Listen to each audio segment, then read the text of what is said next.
¿Qué tal? Buenos días. A los alumnos que ya se conectaron, gracias por estar acá. Y pues nada, iniciamos la clase del día de hoy. La clase pasada igual vimos algunos temas, vamos a hacer un breve repaso y después veremos los temas del día de hoy. La clase pasada vimos la cuestión del arte, los elementos de la comunicación. Vimos que en este sentido, ¿alguien me puede confirmar el audio? Nada más para confirmar que sí me estoy escuchando. Sí, profe. Ok, Sí. Sí, profe, sí se Sí, sí, se escucha. escucha. gracias a todos. Bueno, listo.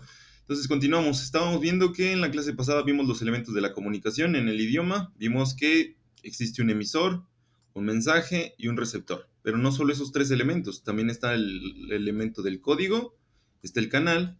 El código se refiere al idioma o en cómo está encriptado el mensaje, y el canal es por donde llega el mensaje. En este caso puede ser a través de la escritura o del habla, en este caso el audio. Vimos las funciones del lenguaje, vimos algunas funciones y tuvimos una pequeña prueba. ¿Qué más tuvimos? Vimos cada una de las funciones, las características, cuáles son los ejemplos de la función emotiva, expresiva, en qué funciones o en qué diálogos se utilizan. Vimos la función representativo referencial, que usualmente es para proveer información clara, la fático de contacto para establecer el canal o verificar que el canal donde se está habiendo interlocución es claro, conativa o apelativa, que intenta influir sobre las decisiones del interlocutor, poética o estética, que expresa emociones y que intenta proveer un mensaje bello en este sentido. Metalingüística, que intenta explicar aspectos de la misma lengua. Si estamos claros con eso, eso lo vimos la clase pasada.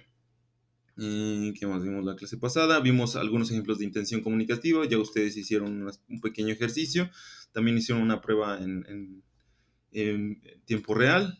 Y pues bueno, el día de hoy también otra cuestión que quedó pendiente. Por ahí les subí un video de lo que estaríamos viendo el día de hoy en YouTube, porque lo consideré como un complemento para la clase pasada, pero vi que no tiene muchas vistas, solo hubo como 6 vistas, y yo creo que en realidad solo 5 de ustedes lo revisaron. De todas maneras, para quien ya lo haya revisado, lo reafirmamos en esta clase. Para quien no lo revisó, por favor, cuando les comparta un video o así en YouTube, o en Facebook, o en el grupo, o en la plataforma, visualícenlo, porque es mucha de la información que, pues bueno, estaremos viendo el día de hoy o en las clases que sean consecutivas. En este caso, el día de hoy, el tema que nos toca revisar son las marcas de literariedad. ¿Qué es la literariedad? Pues bueno, es un término que hace referencia al valor literario de un texto. No es lo mismo encontrar una novela a encontrar una nota en un periódico. No es lo mismo encontrar un poema y leer un artículo científico en alguna revista. No es lo mismo leer un artículo de famosos en una revista a leer un cuento o un poema. Eso se le llama el valor literario. Evidentemente hay una escala de valoración en la literatura, y ahí posiblemente después bueno, estaremos viendo estas valoraciones. Generalmente, eh, generalmente esto está asociado a la forma en que el escritor hace uso de su idioma. Por ejemplo, no es lo mismo que lo que hace un escritor de un periódico a lo que hace un escritor de poemas. Generalmente el escritor de poemas intenta reflejar un valor estético en su obra. ¿A qué nos referimos que intenta mejorar la forma en que escribe a través de las palabras que tiene a su disposición dentro de su idioma? Eso es lo que se considera como el valor estético dentro de la literatura. Y pues bueno, el valor estético se ve reflejado en una escritura de los autores cuando emplean un lenguaje bello. Recuerden, es una característica de la literariedad, el lenguaje bello. Las palabras no solo se muestran en su sentido real, sino en su sentido figurado, el lenguaje connotativo. Anteriormente habían escuchado esta expresión, sentido figurado. Seguramente escucharon, no está hablando de manera literal, está hablando en sentido figurado.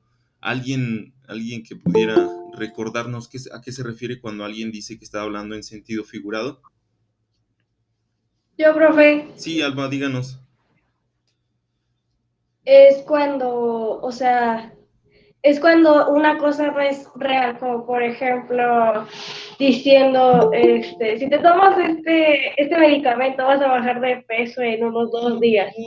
Es algo que no es literal porque no está siendo real. Ok, sí, pudiera ser. Sí, en ese sentido es correcto. Sí, finalmente se refiere a una expresión que en sentido literalmente, así como, como se habla literalmente, que no es real en ese sentido directo, que posiblemente, en el ejemplo que usted nos da de las pastillas o el medicamento que hay baja de peso, sí, a lo mejor el medicamento ayuda en el futuro, pero no de manera inmediata. Y ahí está en sentido figurado, o sea, sí te ayuda, pero no como lo dice la publicidad. Y en el sentido literal es que sí te ayuda, pero en un periodo prolongado. Sí, muy bien, Alba. ¿Alguien más tiene un ejemplo de cuando se usa el sentido figurado en las conversaciones? Yo, profe, Sí, Daniel, díganos. así como dijo mi compañera, pero en mi respuesta es más, me enfoco en una imagen. Ok, Deforma la imagen, por ejemplo, diciendo, salta a ese pozo y no te mojarás. ok, Están deformando la palabra para que pienses otra cosa. ok. Pudiera ser. Ahí sí no me queda muy claro, Daniel. ¿Nos pudiera dar otro ejemplo? Em, Tal vez por ejemplo, Ah, ya le entendí. En el sentido, sí, ya le entendí, Daniel. Que salte en el pozo y no sobre el pozo. Que en el está. ¿Sí, sí se refería a eso? sí, profe. Ah, ok, sí, ya entendí que en el sentido literal sí salte el pozo, pero no en el sentido literal, en el sentido figurado que salte el pozo, más no en el sentido literal. Sí, ya le entendí. Alguien más, o va a compartir otro ejemplo, Daniel? No, profe. Ok, alguien más que tenga otro ejemplo de cómo se hace uso del sentido figurado o del lenguaje en el sentido figurado. Es tan sencillo, es como cuando ustedes están tristes porque alguien, no sé, como que la pareja, la persona que les llama la atención no les hace caso. En este sentido, muchas veces decimos, ah, me rompió el corazón. En realidad, en el sentido literal, no les rompió el corazón. Sí, en la cuestión emocional tuvieron una serie de altibajos. Altibajos se refiere a tristezas o bajas en la autoestima, pero en el sentido literal, pues no tuvieron o sea, literalmente no se les partió el corazón físicamente. Sí, en el sentido figurado a lo que nos referimos, nuestra imagen de nuestro corazón rojo latiendo, pero no en el sentido literal de que nuestro corazón, el que bombea la sangre, se haya partido a la mitad. Esa es la diferencia entre el sentido figurado y el sentido literal. ¿Sí vamos quedando claros con ese tipo de expresiones? Sí, profe. Ok, muy bien. Entonces avanzamos y vamos a identificar que el lenguaje literario es una configuración rítmica en la que pueden ser descubiertas leyes que se usan para su construcción. Existen también normativas dentro del lenguaje literario, existen normativas o normas que los autores suelen seguir. Muchas veces son libres de omitirlas, pero existen como tal, y eso hace que su obra sea más identificable dentro de los parámetros de la literatura, y esto sirve para que sus obras también sean clasificadas dentro del rango de obras que sean parecidas. Muchas veces esa omisión o ese uso de las leyes en la literatura por los autores es omitida de manera consciente o inconsciente. Generalmente este diseño contrasta de inmediato, se actualiza o se sitúa en el primer plano sobre el trasfondo de la lengua diaria, del habla. Recordemos que en el sentido del lenguaje que se usa en la literatura no es como el lenguaje que nosotros utilizamos cotidianamente para comunicarnos con nuestra familia, con los conocidos, con las personas que nos topamos el día a día. Es distinta la forma en que se articulan las palabras y las formas en que los autores, en este caso los escritores, usan el lenguaje. Vamos a ver otro pequeño ejemplo del lenguaje literario. Por ejemplo, el lenguaje literario utiliza formas de expresión particulares de expresión que sirven para embellecer y enfatizar un mensaje. El significado de las palabras puede variar dependiendo de las vivencias del autor y del lector. Y esto lo veremos más adelante. Se refiere a las vivencias del autor y del lector. ¿Por qué? Porque seguramente la vivencia de una persona, vamos a ponerle la persona A, la vivencia respecto al amor es muy distinto a la vivencia del aspecto o de respecto al amor de la persona B. O sea, no, las vivencias pueden ser muy distintas entre cada individuo. No es lo mismo lo que piense de la amistad Alba o lo que piense de la amistad Daniel. Son muy distintas sus perspectivas. Obviamente hay coincidencias, pero cada uno tiene su variación respecto a la forma en que ven a ese concepto. Y esa misma diferenciación existe en la literatura. Y eso es a lo que se refiere con las vivencias del autor. Y también muchas veces se refiere a las vivencias del lector, porque puede ser que el autor tenga una idea muy clara de lo que es el amor o la amistad, y el lector desconozca totalmente esos dos conceptos, y aunque el autor haya expresado de manera concreta estos dos elementos, puede ser que el lector no lo entienda o no capte la idea que quiere ser transmitida por el autor. Y pues bueno, también se debe de tomar en cuenta la intención comunicativa. Dentro de las mismas obras literarias existe una intención comunicativa, ya lo habíamos visto. Y aquí hay una serie de imágenes de poema que pues bueno, son breves, como breves versos y modificadas a forma de imágenes alusivas al respecto. ¿Quién me quiere ayudar a leer alguno de estos pequeñas imágenes? No sé si en su celular yo les recomendaría que mientras estén en la sesión en vivo lo pongan de manera horizontal, que se gire su celular para que puedan ver de manera más amplia lo que se está proyectando, porque si lo tienen de manera vertical es muy probable que las letras no se vean por el tamaño de la fuente y por el tamaño del celular. Quizás si están en una computadora de escritorio es evidente que sí se puede, pero si están en su celular, les recomendaría que estuvieran con su celular de manera horizontal para que puedan ver las imágenes. ¿Quién me ayuda con el primer poema? O con el primer verso, porque Yo, también... profe. profe, Yo, profe. Yo, Yo. profe. Ok, yo, Yo. ok, Neida y... yo, Sí, Neida en el primero y Cecilia en el segundo. ok. El lenguaje literario utiliza formas particulares de expresión que sirven para Neida, embellecer y enfatizar.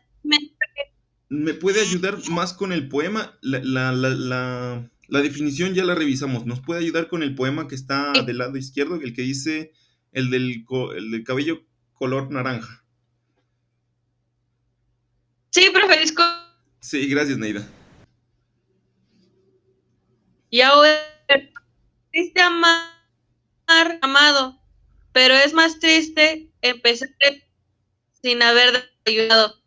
Sí, sí, bueno, gracias, Neida. Si se fijan, eso pareciera como un chiste dentro de la literatura, pero en realidad, si se fijan, sí hay rima dentro del mismo pequeño verso, porque finalmente aquí son un par de versos. Vamos a calcularlo. Si estuvieran en la estructura que se usa en los poemas, serían como 2 o 3 versos. ¿Dónde podemos identificar la rima en esta pequeña imagen? ¿Quién me puede decir dónde está la rima? Hay una pequeña rima, que recuerden que la rima es la repetición de un sonido al final de un verso. Aquí no se pueden identificar los versos, pero sí podemos identificar que hay palabras que Está riman. enamado y desayunado. Desayunado. Exacto, muy bien, Miriam, muy bien, Alba. Y exacto, ahí está la rima. Y si se fijan, ese es un elemento que usualmente podemos identificar en los poemas. Este es solamente un breve ejemplo, pero es una de las características de la literariedad y en este caso de los poemas. Me iba a ayudar alguien más con el siguiente poema. ¿Quién iba a ser? Ya no recuerdo. Era yo, profe. Ah, ok. Sí, Era Cecilia. yo. ¿Nos puede ayudar con el siguiente? Eh, y ahora un poema. Cuando pase por tu casa, me aventaste una flor. La próxima vez que pase sin maceta, por favor. Sí, aquí donde podemos identificar la rima. En flor, y por favor.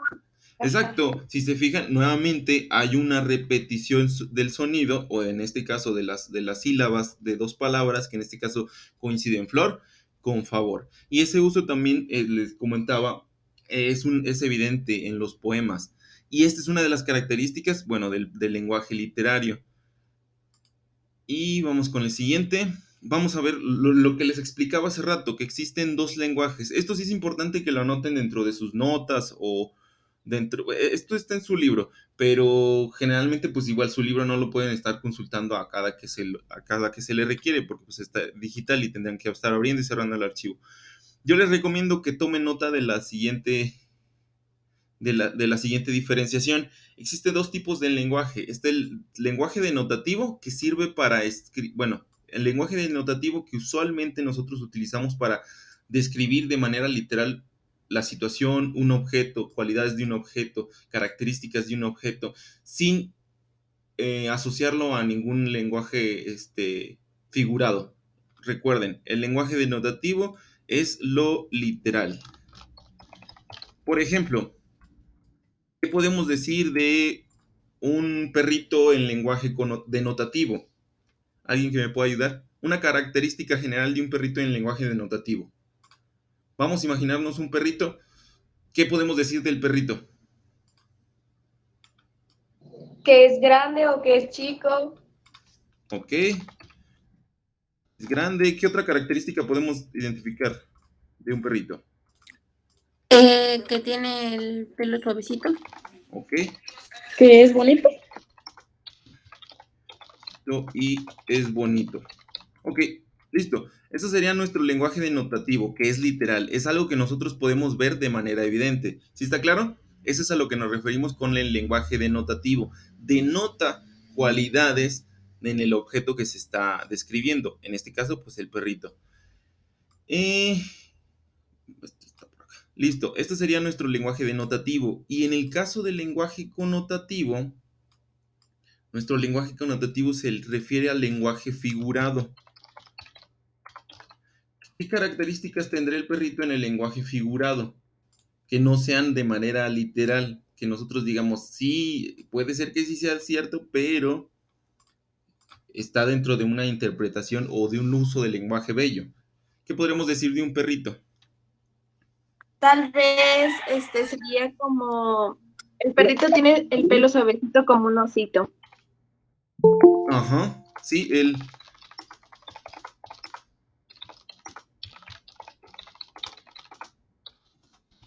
quizá no en el sentido literal, porque quizá nosotros tengamos una idea de cómo es el cabello o el pelo de un osito, pero a lo mejor el osito tiene el pelo más áspero, pero nosotros estamos haciendo referencia, exagerando una cualidad que en este caso es suavecito.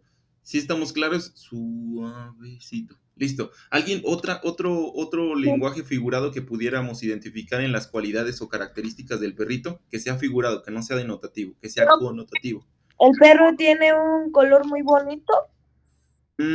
Ahí pudiera ser denotativo porque no está sujeto a. Puede ser que sí lo tenga bonito. O sea, es subjetivo la característica de belleza. Pero aún así. ¿Puedes bailar? ¿Mande? El perro que está toda chiquita. A ver. Ana Elizabeth creo que estaba hablando. ¿Me puede repetir lo que dijo?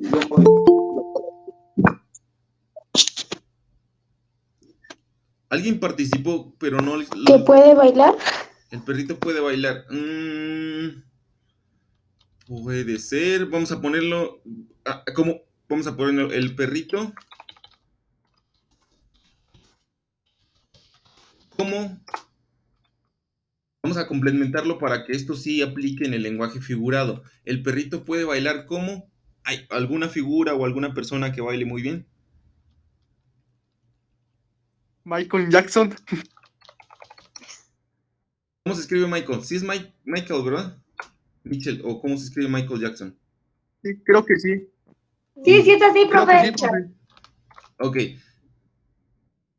¿Y Jackson es con valga la redundancia, ¿es con Y o con J? Es con J. Con J. Jackson. Sí, es hijo de Jack. Sí, si se fijan, bueno, muchos apellidos americanos hacen referencia a hijo de. Por ejemplo, ustedes saben que son con doble N, con doble O se refiere a hijo. En inglés, la traducción de son es hijo en español. Y en este caso, Jack significa que cuando tú te apellidabas Jackson, eras hijo de Jack. Muchos apellidos como Johnson, Harrison, bueno, dentro de los idiomas americanos, o en este caso de los idiomas, de los apellidos anglosajones, se usaban de esta manera para determinar quién era hijo de quién. No sé, es un dato curioso random que me acordé ahorita, ya que no me acordaba de cómo se escribía Jackson y era tan sencillo. Y sí, exactamente, el perrito puede bailar como Michael Jackson. A lo mejor no en el sentido literal baila como Michael Jackson, pero sí el perrito de alguna manera logra hacer un pequeño baile. Sí estamos claros entre estas dos diferencias entre el lenguaje, lo que es el lenguaje denotativo, y que es en el sentido literal, y el lenguaje connotativo, que hace referencia a un lenguaje figurado. ¿Sí estamos claros? Sí, profe. Ok. Sí, maestro. Miren, otro ejemplo. Sí, profe.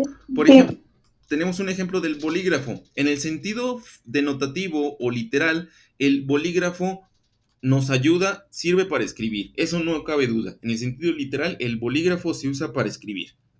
Y en el sentido figurado o en el lenguaje connotativo, el bolígrafo ha escrito 1000 vidas. Es una expresión con el uso del lenguaje bello que hace referencia a que quizá el bolígrafo sí ha escrito biografías y tal, pero en realidad con el bolígrafo nadie puede escribir una vida.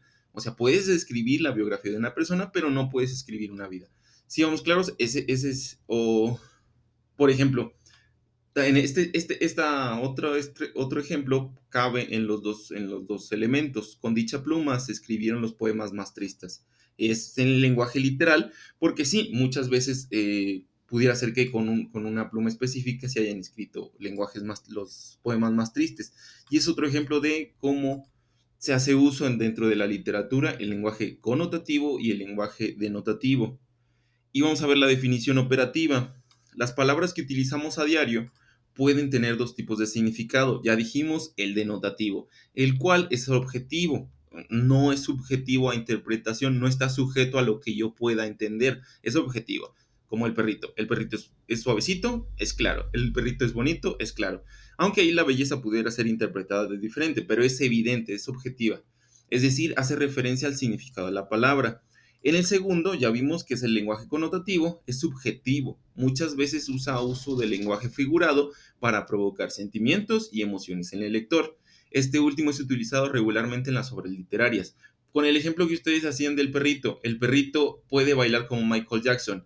En este sentido, sí provoca un sentimiento. La risa, en este caso, la alegría, en este caso, pudiera ser uno de los sentimientos que evoca ese pequeño verso. ¿Sí estamos claros? ¿Se ha quedado clara la diferenciación entre esto? Entre el lenguaje denotativo. Sí, profe. Sí, Ok, profe. listo. Vamos a ver un par de ejemplos Sí, más. profe. Vamos a ver, gracias. Vamos a ver un par de ejemplos más de cómo estas interpretaciones del lenguaje connotativo y el lenguaje denotativo pueden variar para el uso de la comunicación. Tenemos el corazón. El lenguaje denotativo, que es objetivo, pues bueno, nosotros podemos que es un órgano muscular. Pero dentro del lenguaje connotativo nosotros lo asociamos al amor. ¿Y cómo lo podemos encontrar en un texto literario? Pues bueno, mi corazón se salió de mi pecho para alcanzarte. Evidentemente, si nosotros estamos hablando en el lenguaje denotativo, pues esto no cabe, no queda. ¿Por qué? Porque obviamente nosotros sabemos que el corazón no se nos puede salir. Y si se llega a salir, pues bueno, nos espera un trágico final. En este caso, sí aplica para el lenguaje connotativo, porque sí es en el sentido figurado. Mi corazón se salió de mi pecho para alcanzarte. Pues la persona intenta decir que sus ansias de estar con la otra persona son muy fuertes. Y tanto que pues, su corazón, que es el órgano del amor, estaba a punto de salirse. ¿Sí estamos claros? Después tenemos otra palabra que sería el otoño, que es una estación del año. Esto sería el lenguaje denotativo. Si a nosotros nos preguntan qué es el otoño, objetivamente decimos que es una estación del año, donde las hojas de los árboles se caen, las plantas empiezan a morir, el invierno está a punto de llegar y tal. ¿Sí estamos claros? Pero dentro del lenguaje connotativo, nosotros lo asociamos a la vejez. ¿Por qué? Porque eso es como la finalización de la etapa previa que fue, en este caso, el verano o la primavera. Y para los textos literarios nosotros podemos encontrar una expresión como me llegó el verdadero amor en el otoño de mi vida. Alguien que me ayude a entender a qué se refiere este pequeño verso. ¿Qué interpretamos por ese pequeño verso que dice, me llegó el verdadero amor en el otoño de mi vida? ¿Qué significará en el sentido literal?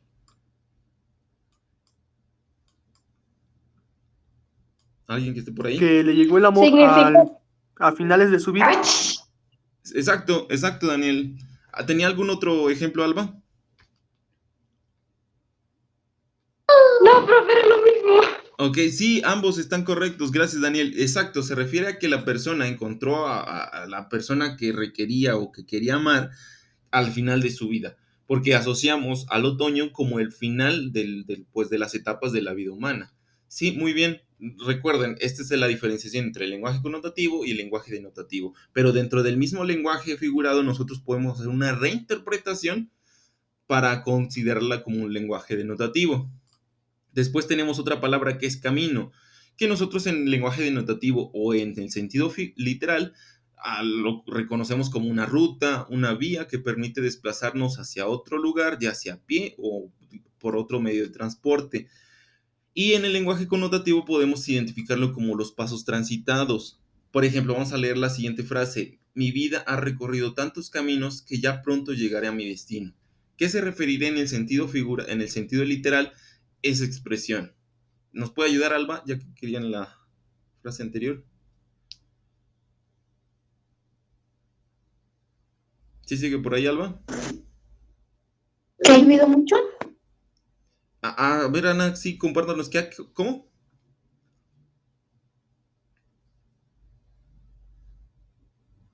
Ana nos iba a compartir su perspectiva del lenguaje literario de la frase. ¿Sí sigue por ahí, Ana? ¿O ya se fue?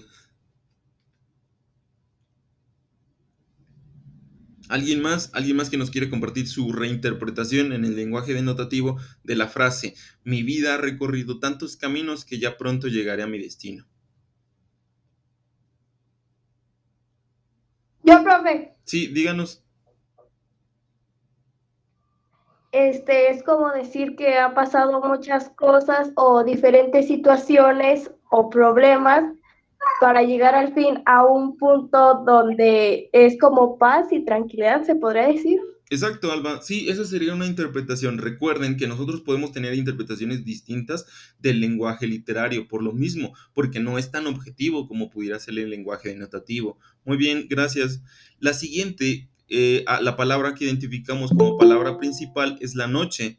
Y bueno, nosotros sabemos que el lenguaje denotativo, en este caso en el sentido literal, pues la noche es el periodo que transcurre desde que se oculta el sol hasta que vuelve a salir.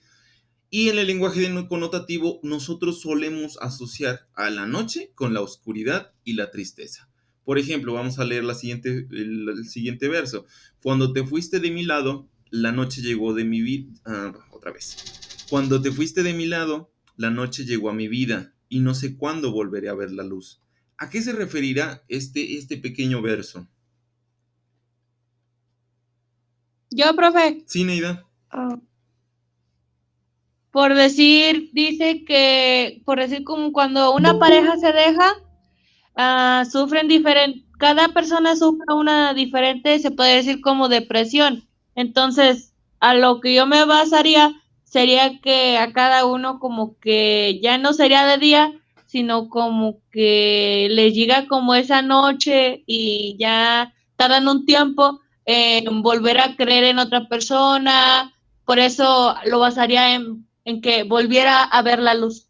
Ok, sí, exacto, muy bien. El despertar o en este caso el amanecer se convertiría ese momento en el cual esas parejas que se dejaron encuentren a otras personas que nuevamente les iluminen como el camino del amor. Exacto, muy bien, Neida, buena interpretación de la frase literaria. Muy bien, entonces, estos serían algunos ejemplos de cómo se hace el uso del lenguaje connotativo y del lenguaje denotativo. Aquí tenemos unos pequeños ejemplos. Se los dejo de tarea, algo así sencillo para que ustedes realicen. O vamos a hacerlo aquí. Todavía tenemos un tiempo considerable. Por ejemplo, del lenguaje connotativo, ¿qué podríamos decir de un banco? Un banco. ¿Dinero? Exacto, dinero. En el lenguaje connotativo, ¿qué podemos decir de un banco? Tarifas que vuelan. Exacto.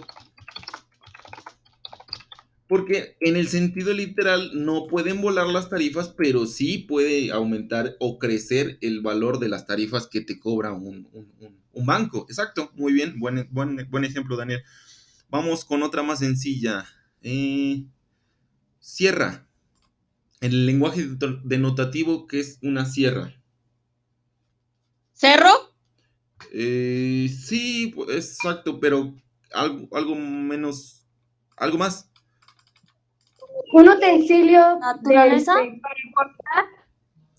Bueno, sí, sierra es una palabra homófona y homónima que, bueno, no homónima, pero sí homófona que suena igual que otra. En este caso, sierra. Sierra, para el ejemplo de la cresta, o en este caso una depresión de terreno, y para el caso de una herramienta.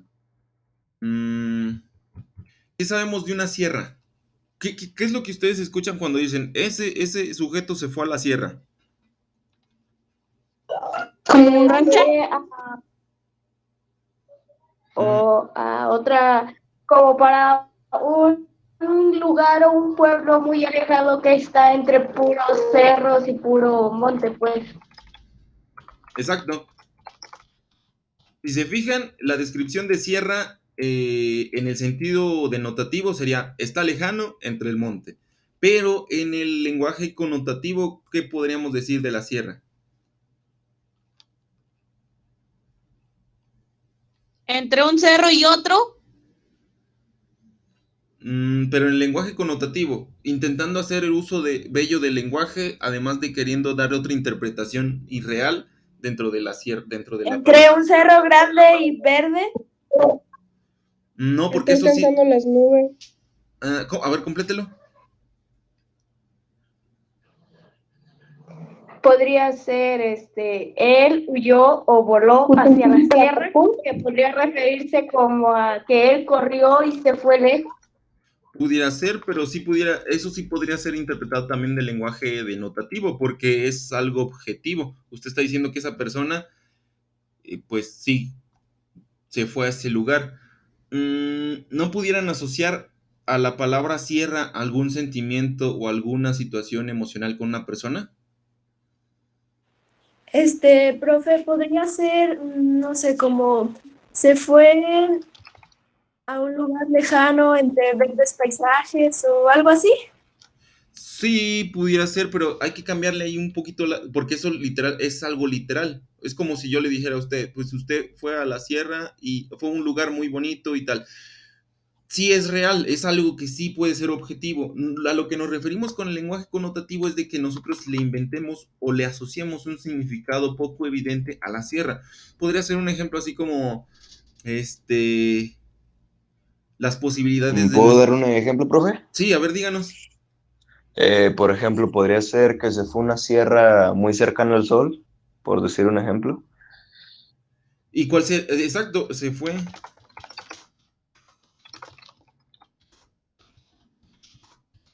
¿Y cuál sería como la interpretación literal de esta frase? Pues que se Se fue a fue a un una lugar sierra muy lejana. No, sí tiene sentido. ¿Por qué? Porque se refiere a que se fue a una sierra que está a gran altitud, porque hace referencia a que entre más alto esté la tierra, está más cercana al sol. Hasta cierto sentido sí tiene como connotación denotativa en la misma articulación del lenguaje connotativo. Muy bien, ¿quién fue usted? No vi quién participó. Roberto. Muy bien, muy buen ejemplo, Roberto. Exacto, ese es un ejemplo claro del lenguaje connotativo, porque quizá no en el sentido literal está cercano al sol, porque pues no, pero sí se acerca al sol por la altura de la montaña. Otro ejemplo podría ser las posibilidades de nuestro amor son tan lejanas como la sierra, porque en este sentido no pudiera ser el amor entre dos personas. Eso podría ser como otro ejemplo del uso de la sierra. ¿Sí estamos claros con eso? No sé si con este par de ejemplos ya haya sido evidente como la diferenciación entre lo que es el lenguaje denotativo, que es el lenguaje figurado, y el lenguaje connotativo, que es el lenguaje denotativo, que es el lenguaje literal, y el lenguaje connotativo, que es el lenguaje figurado. ¿Sí estamos claros hasta ahí? Sí, profe. Sí, profe. Ok. Entonces, ya eso ya quedó. Vamos con lo siguiente, la función poética. La función poética busca a través del lenguaje atraer la atención del lector, no solo en el contenido, o sea, no solo en la información, sino en la forma, en cómo la expresión o cómo se articulan las palabras para poder dar un significado. Esto a través de la expresión de sentimientos y emociones de manera estética. Si estamos claros, esto es lo que se conoce como la función poética y esto es lo que debe de reunir un poema para hacerse llamar un poema. Muchas veces los poemas pueden estar escritos en prosa o en verso. En prosa es la manera en que nosotros escribimos como aquí y en verso es cuando nosotros hacemos que coincidan las terminaciones de las palabras para generar una rima. ¿Sí estamos claros con lo que es una función poética? Sí, profe. ¿Están Sí. familiarizados con estas dos imágenes o no les Sí. llama la atención? Sí. Sí, profe. Ah, ok. Sí. Bueno. Sí, les digo, a veces Sí, pudiera sí. ser que existe una brecha generacional, pero más o menos entiendo todavía, pues, esos como submensajes dentro de las mismas redes sociales. Por decirlo de una manera muy como formal. La función poética, regresamos, tiene ciertas características. ¿Cuáles son estas características? El lenguaje literario, a diferencia del. Otra vez. El lenguaje literario, a diferencia del periodístico o el científico técnico, utiliza la lengua con un propósito estético, no con un propósito informativo.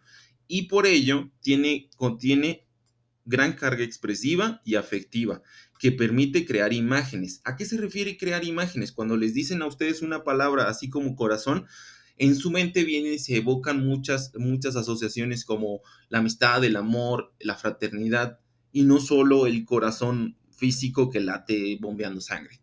También el lenguaje culto y la riqueza en el vocabulario. El lenguaje culto se refiere a palabras específicas que no se usan en la cotidianidad pero que existen para referirse a ciertos objetos o hacia ciertas características, adjetivos o condiciones que se están expresando. Y es la riqueza de vocabulario. En lugar de usar 20 palabras, usas 100 palabras para tu poema. No usas las 20 palabras que usas de diario con las conversaciones clásicas con las personas con las que interactúas. Usas palabras que están fuera de ese catálogo de palabras de uso cotidiano. Y también otra de las características de la función poética es la belleza que provoca el placer estético en el lector. Y precisamente el placer estético es identificar o ver todas esas características de la lectura y pues bueno, de lo que el autor intenta retratar. Y pues bueno, acá otra imagen alusiva. Aquí tenemos un pequeño poema, este lo vamos a omitir y vamos a pasar a lo de las figuras retóricas. Bueno, antes de este tema, esto está en un video que yo les compartí. Voy a brincarme un poquito al siguiente tema, que es lo de los contextos literarios, porque eso tiene una actividad que realizar en la próxima, bueno, para el día viernes. Y sí me gustaría que quedara claro eso, antes de que se termine la sesión, porque recuerden que Meet nos cierra un poquito antes de las 10 de la mañana. Así que voy a cambiarles la presentación. ¿Se ha quedado claro lo que hemos visto hasta el momento? ¿O hay alguna duda?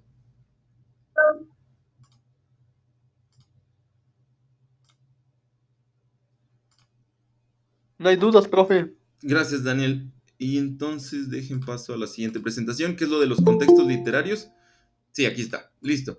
Esto sí es importante que lo veamos el día de hoy porque ustedes tienen que realizar una actividad respecto a esto. Por ejemplo, ¿qué son los contextos literarios? Existen una serie de contextos que originan que un autor escriba cierto libro o cierto poema, pero también existe cierto contexto en el cual ciertos lectores pueden entender cierto libro. ¿A qué nos referimos con esto? Bueno, una obra literaria es un reflejo de un momento histórico. ¿Por qué se dice que una obra literaria es un reflejo de un momento histórico? ¿Alguien que nos resuelva esa pregunta? ¿Por qué se dirá que una obra es un reflejo de un momento histórico? Porque es Tiene que alusivo haber. A ver, a lo que se está interpretando. Nuevamente Alba y después nos apoya Daniel. Sí, Alba, ¿nos puede apoyar nuevamente? Porque es alusivo a lo que pasó, por ejemplo, en la era medieval y cosas así. Exacto, porque son un reflejo literal en el sentido de que pues nos ayudan a entender cuál era la cotidianidad de ese momento.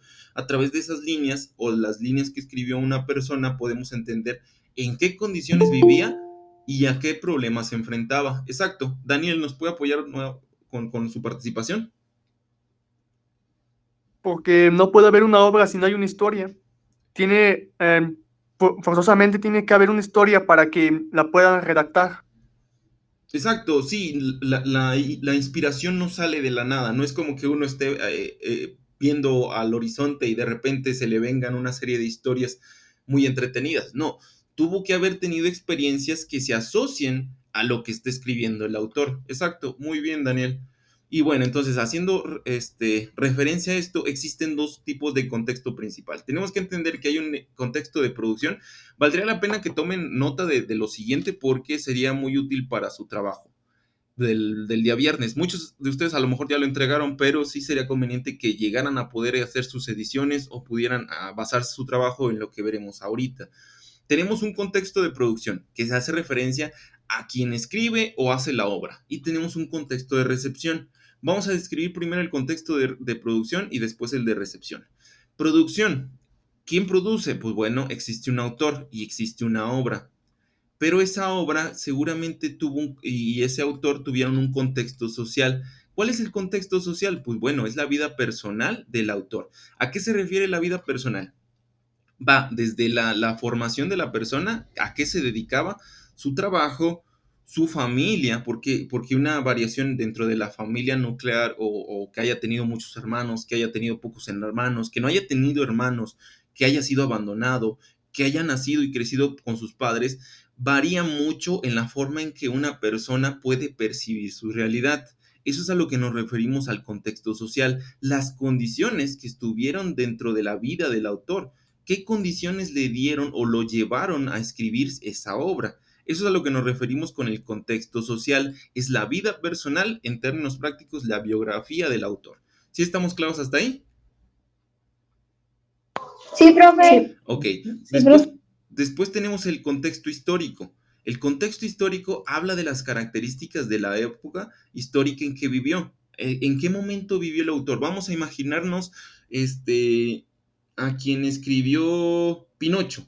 Pinocho es una obra de más o menos posterior al Renacimiento, en este caso, y es muy distinto el humor que escribe esa persona, bueno, en este caso los hermanos Grimm, es muy distinto a lo que escribió, no sé, Jordi Rosado con Cúbole, que es una obra que se publicó en hace 1 o 2 décadas. Si estamos claros, las condiciones históricas en las cuales vive una persona. Por ejemplo, hay otra serie de autores. ¿Creen que hayan sido las mismas condiciones de una persona que está escribiendo ahorita a una persona que escribió en la Segunda Guerra Mundial? ¿Cuál creen que haya sido la diferencia entre una persona que vive ahorita y una persona que vivió en la Segunda Guerra Mundial? ¿Creen que afecte en la forma en que ven su vida, en la forma en que vean la historia? ¿Y por qué? Sí, porque es una manera en la que ellos se expresan.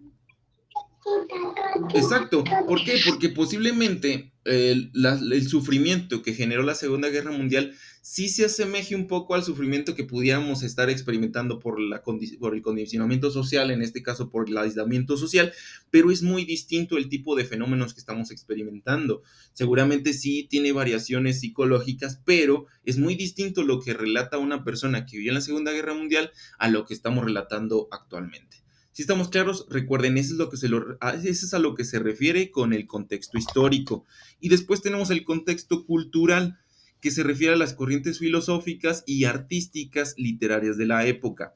¿No les pasa que de repente ven una película antigua y el humor que manejan en esa película no les causa gracia? ¿Sí les ha pasado o no les ha pasado?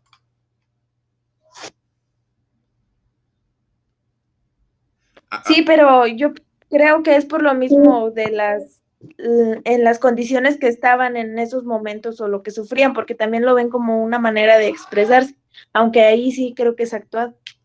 Exacto, sí, muchas veces, por ejemplo, eso es un ejemplo muy particular Por ejemplo, las caricaturas. Muchas veces vemos caricaturas antiguas que parecen como muy básicas o muy inocentes. ¿Por qué? Porque nosotros, el humor que manejamos actualmente es muy distinto y el humor que se manejaba anteriormente es distinto al que nosotros estamos acostumbrados. Quizá algo ya no nos parezca tan gracioso. Quizá en el pasado se reían de algo más sencillo, más básico. Pero es por eso, porque se ha desarrollado y evolucionado lo que nos causa gracia y lo que no nos causa gracia. Ustedes lo pueden ver actualmente. Hay muchos procesos de cancelación de los youtubers y de los artistas y de los comediantes porque se les vuelve a sacar un video en el cual hacían un chiste que ya ahorita ya no es gracioso porque pues sabemos que ese tema es delicado. Y eso es a lo que se refiere a las corrientes filosóficas y artísticas literarias de la época. No es lo mismo las formas en que escribían en el pasado, o en este caso regresamos al ejemplo de una persona que vivía en la Segunda Guerra Mundial, a las características y las normas que se han establecido a las personas que escriben el día de hoy. ¿Sí estamos claros con estos contextos de la literatura? Vamos, contexto social, histórico, cultural. Estos son los tres contextos y que abarcan el contexto de producción. Y después tenemos algo más sencillo, que es el contexto de recepción, que hace referencia al lector, al momento en el cual el individuo toma el libro o la obra del autor y la reinterpreta. Puede ser que su contexto social, histórico, cultural coincida o puede ser que no coincida. También el lector tiene un contexto social, histórico y cultural muy particular. ¿Sí estamos claros? Sí, profe. Sí. Ok, y eso puede hacer que nosotros nos cause gracia, nos cause gusto o nos cause disgusto una obra, porque puede ser que no coincidamos en lo más mínimo con lo que nos expresa el autor, o puede ser que coincidamos mucho con lo que expresa el autor. Dependerá de nuestros contextos también. Y pues bueno, para complementar esto del contexto de producción, pues bueno, se refiere al mundo social y personal que vive el autor de una obra en la cual se ven reflejados acontecimientos políticos, económicos, sociales, culturales y religiosos. El contexto nunca coincide con el lector. Un texto literario siempre incluirá ciertas marcas que revelan su contexto. Puede ser variable, en ocasiones sí puede coincidir con el lector. Es importante que el lector pueda descifrar estas marcas para poder llegar a una lectura más profunda. ¿A qué nos referimos? Es importante que como lectores intentemos indagar en el contexto de producción o en la biografía del autor o en el contexto ya sea histórico o en el contexto cultural del autor. En este caso, se tiene que obtener la información necesaria, que sería ya lo que ya les dije, la biografía, contexto histórico y político. Puede ayudar a comprender la obra de una mejor manera, porque así nos ayuda a entender por qué esta persona ve a la amistad con tales ojos, o por qué esta persona habla tan mal del amor, o por qué esta persona habla tan bien de la familia, o todo lo contrario, por qué esta persona habla tan mal de la familia, si para mí la percepción de la familia es muy distinta. ¿Sí queda claro con este tema de los contextos literarios? ¿Sí queda claro? Sí, profe. Listo, entonces miren, espero que esta última explicación les ayude a desarrollar su último trabajo. Antes de que cerremos la sesión del día de hoy, les pido que por favor anoten en el chat su nombre y su grupo para poderles hacer el registro de la asistencia y por favor no omitan hacer la captura de pantalla para que ustedes puedan subir su archivo al apartado correspondiente. Por el momento sería todo. Yo les agradezco que hayan estado acá. Si tienen alguna duda, pues ya saben los medios de contacto que tenemos por ahí. Ya se va a terminar la clase, ya nos va a sacar Meet, así que les agradezco que hayan estado acá, que tengan un excelente día y si tienen cualquier duda, estamos en los medios de contacto que ya conocen. Hasta luego.